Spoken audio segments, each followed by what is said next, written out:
A gente antes só vai ver uma sonora ali, uma declaração do presidente Jair Bolsonaro, né? Em mais um movimento para tentar reduzir o preço dos combustíveis no país, o presidente voltou a dizer que vai comprar diesel diretamente da Rússia e que o acordo está praticamente certo. Vamos ver.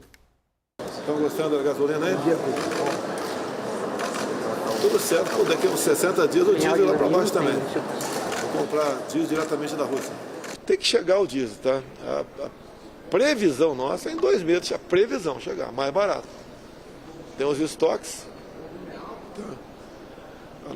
Nós importamos quase 30%. Agora, você tem que importar diesel de quem está vendendo mais barato, né?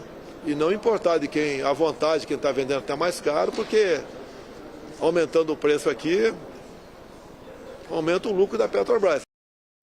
Vamos lá, análise. Lorival, como que o mundo enxerga uma negociação do presidente Jair Bolsonaro com o presidente Vladimir Putin?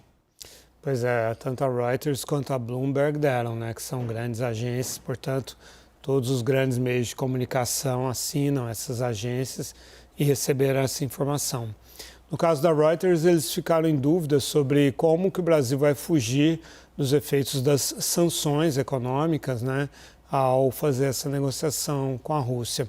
E no caso da Bloomberg, a dúvida é se a Rússia terá esse produto, porque vai haver uma redução natural na produção de petróleo e, portanto, dos derivados. E também a Bloomberg diz que é difícil reconfigurar essa logística financeira e também física para mandar para o nosso mercado. De qualquer maneira, o fato é que no âmbito dos BRICS, né, tanto a China quanto a Índia estão se aproveitando desse petróleo e gás depreciados da Rússia. O presidente Bolsonaro fez exatamente essa menção de que é um produto mais barato, né? No dia 27 houve aquela cúpula dos BRICS, no qual ficou claro que ali se formava um bloco ao redor da Rússia, de apoio à Rússia. A África do Sul também está nisso, por causa de questões aí geracionais do Congresso Nacional Africano, que ainda é aquela geração antiga que é ligada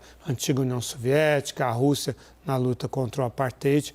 Tem aí uma ligação afetiva com a Rússia também. Então, fechou. Os 5 países do BRICS estão aí nesse bloco que vai na contramão, né, dos interesses do Ocidente, que, por sua vez, decidiu sacrificar o interesse econômico em nome de uma visão de um bem maior, que são a democracia e o respeito à soberania de um país, no caso a Ucrânia. Agora, me parece que do ponto de vista de política interna pode ser uma jogada positiva e do ponto de vista econômico pode ser positiva, mas do ponto de vista de política internacional é negativa, é isso, Lula? É um consenso no Brasil, né? Porque se você pegar o presidente Lula, que é o favorito, ele culpa a Ucrânia por ter sido invadida, né? E vai continuar apoiando a Rússia, Putin. Então, essa é uma visão homogênea que o mundo tem do Brasil, de que é um país que coloca os seus interesses ideológicos, sua visão ideológica anti-americana, né, e seus interesses econômicos acima dessa forma de defesa da democracia, tal qual a Europa, Estados Unidos e as democracias asiáticas enxergam. Lorival, agora pelo começo da sua fala, eu fiquei com a impressão que ela é difícil de executar, né? Tendo em vista as sanções, tendo em vista alguns fatores, ou não. Se negociar direto com a Rússia, esse diesel chega aqui. O Brasil vai pagar um preço por isso, né? Assim como a Índia, a China acabam, enfim, tendo de cortar alguns laços, né? Isso é uma história de geoeconomia que ainda está em andamento. Vamos ver qual vai ser o apetite dos Estados Unidos e da Europa para impor essas sanções sobre terceiros países. É um risco que o Brasil corre. Sobre isso, Caio e Lorival, eu conversei com alguns importadores brasileiros.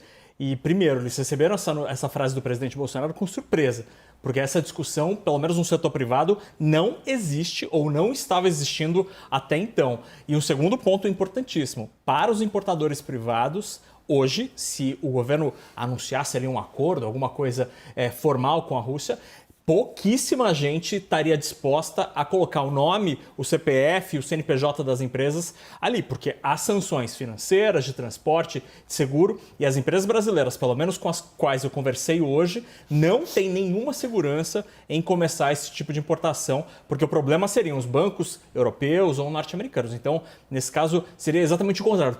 Não precisa combinar com os russos, precisa combinar com os americanos e com os europeus. Não, é de difícil execução. Absolutamente, seria praticamente impossível hoje, porque o problema não é brasileiro. O problema, as sanções são dos Estados Unidos e da União Europeia principalmente. E sobre isso, o presidente Bolsonaro não tem nenhum poder. Agora, Uribe, quando eu vi essa notícia hoje, eu lembrei de uma das pesquisas qualitativas que saíram na semana passada, que eu não sei se foi da Quest, alguma dessas, né?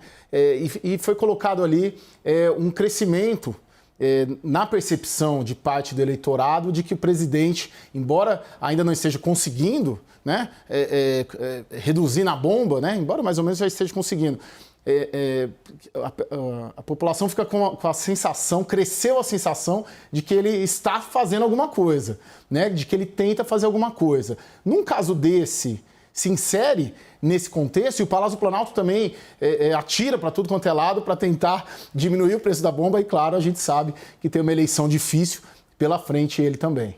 É a imagem de tentar, é mais ou menos a mesma coisa que a privatização da Petrobras. Não vai ser feita, mas o presidente Jair Bolsonaro mostra publicamente que está tentando.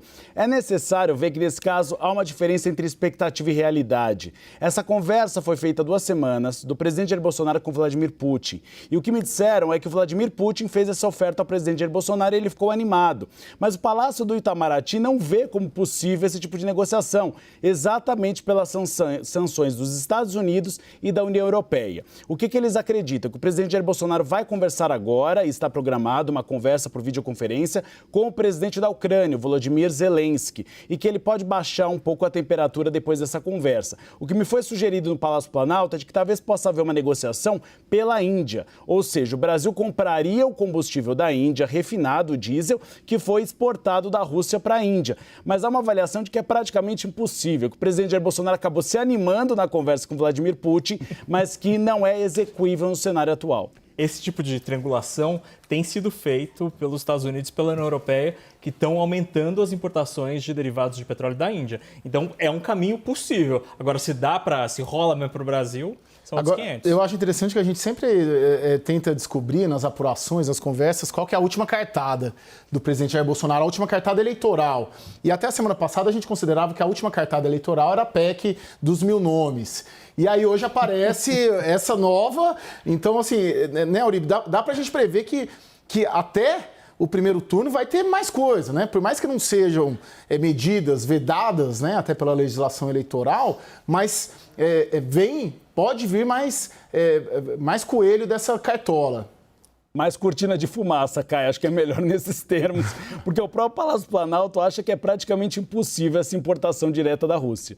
Ô Lorival, eu estava conversando com uma fonte a semana passada, me colocando muito essa dicotomia BRICS, União Europeia, né? E de alguma maneira o Brasil sendo, não pressionado, né? Mas de certa maneira instado a se posicionar nesse embate. Isso existe? Tem uma disputa maior pelo Brasil, ou pelos países dos BRICS, ou os europeus pressionando o Brasil a se posicionarem claramente de que lado eles estão? Essa foi a última oportunidade que o presidente Bolsonaro teve, foi a conversa com o Joe Biden, né, lá em Los Angeles, e a informação que eu tenho é que o Joe Biden, de forma cordial, mas de forma muito clara, colocou para o presidente Bolsonaro que os Estados Unidos esperam que o Brasil tenha uma posição mais eloquente em favor da Ucrânia e contra a Rússia.